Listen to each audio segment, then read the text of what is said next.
You're not confused. You're not lost. You already know what you should do.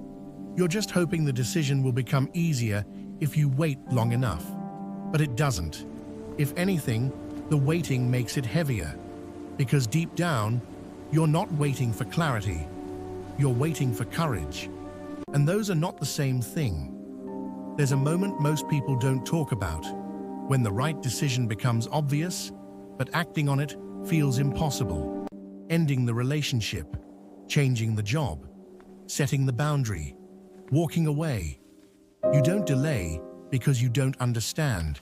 You delay because you do. Because once you act, life stops being hypothetical and becomes real.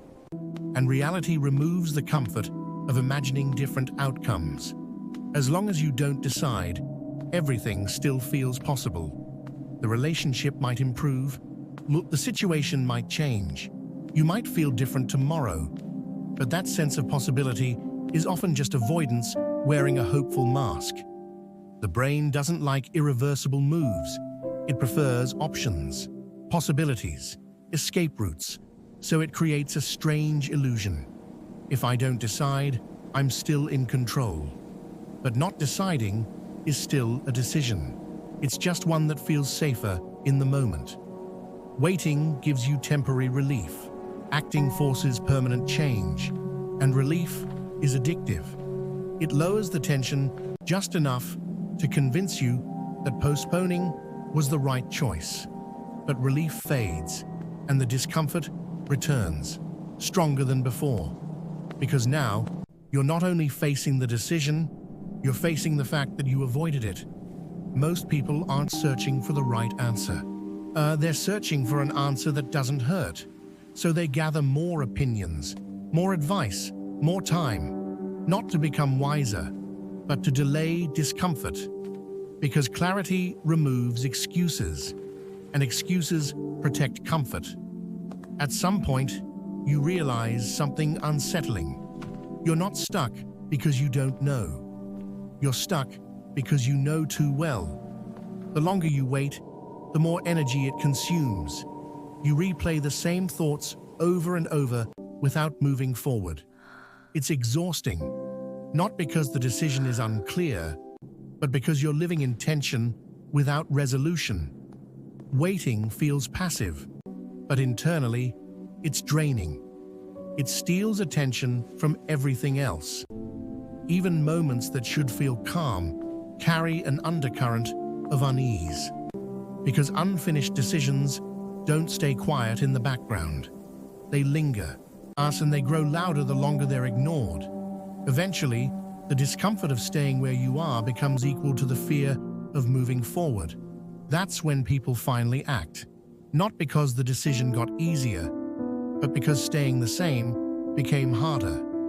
At that point, the illusion of safety disappears, and you realize something unexpected. The decision you were avoiding wasn't protecting you, it was trapping you. Courage rarely appears before action. It shows up during it. Most people wait to feel ready, but readiness is often just fear, decreasing over time, not confidence increasing. You don't become brave by waiting. You become brave by moving. Even if the movement is uncertain, even if it's uncomfortable, even if you're not fully convinced. Because clarity isn't always what leads to action. And sometimes action is what creates clarity. And once you step forward, the imagined consequences often feel less overwhelming than the endless anticipation. The decision you're avoiding isn't waiting for better circumstances. It's waiting for honesty. Because the truth is, you already know. And the longer you delay, the louder that knowledge becomes. Until ignoring it takes more energy than acting on it ever would. And that's when waiting stops feeling safe and starts feeling unbearable. And if this felt uncomfortably familiar, it probably means you're not alone. These patterns are quiet, but they shape more of our lives than we realize. If you want to understand your own decisions a little more clearly, and stop repeating the ones that keep you stuck, subscribe to Emotions and decisions. New videos explore the psychology behind the choices we live with every day. Because awareness doesn't change everything, but without it, nothing does.